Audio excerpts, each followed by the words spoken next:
Alright, in this lesson we're going to take a closed position lick and we're going to learn how we can kind of transpose it on the dobro into different keys. What I mean by closed position is that it does not use any open strings. And when we do that on the dobro, right, the main lick that you heard in the clip, no open strings are used. I can move that anywhere and play that lick.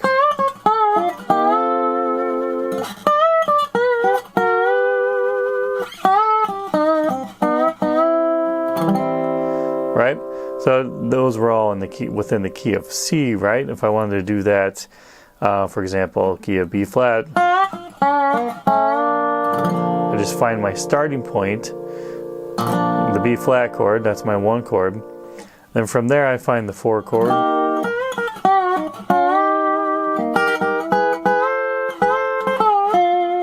Then I go up to my 5 chord. Right? And I want to be able to kind of comfortably do that really in any key, but at least in the common keys that sometimes we have to play in.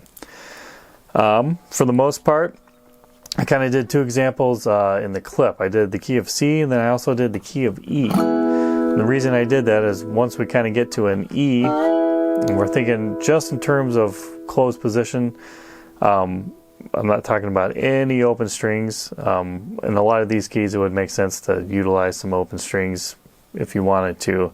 But in terms of this lesson, it's just an exercise of playing, practicing different keys. I kept everything closed.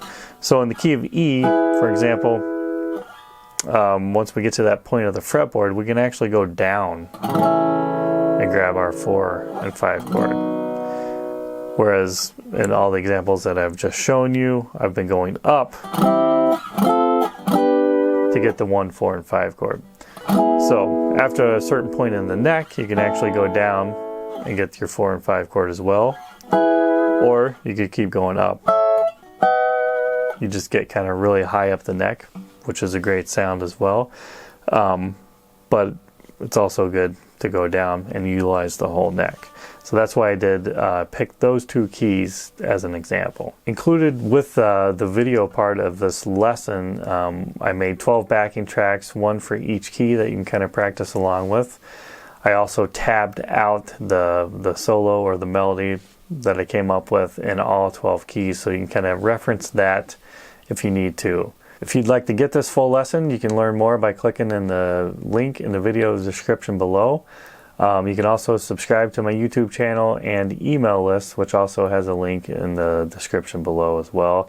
By doing that, you'll get notified when I put new lessons up and other things Dobro related. Thank you. Alright, so we're going to learn this closed position lick. That's going to kind of get us through this progression. So we'll kind of learn the pass of the progression and then we'll start digging into some other keys. So I'm going to show you the key of C right now, just like I did in the clip at the beginning of the video. So what I mean by closed position is that there are no open strings used to play any of these licks throughout the progression. And by doing that, that means we can actually just kind of move our shapes. Once we learn a lick, for example, at the 5th fret, which we're going to do in the key of C, when we go to the 4 chord of the progression, the F chord, we're going to do the exact same lick at the 10th fret. Right? We're not going to have to change anything. The right hand fingering is going to stay the same as well as the slide work. So let's go ahead and get that closed position lick learned. So it's going to kind of start on beat 3 of the pickups here. What I'm going to do is on the 1st string, 5th fret, I'm going to do a quick slide up to the 7th fret and then slide back down to the 5th fret, hitting that with my middle finger. So I'm getting 2 notes out of that, 3 and. 1, 2, 3 and. And then the next note is going to be the 5th fret on the 2nd string. I'm actually going to be kind of doing a quick slide up to that. and then I'm going to slide down to that 3rd fret of the 2nd string, and I'm going to hit that with my index finger.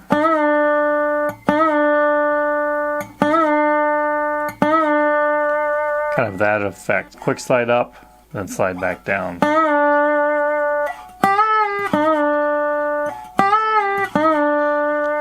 And that kind of resolves to that C note on the 3rd string, 5th fret.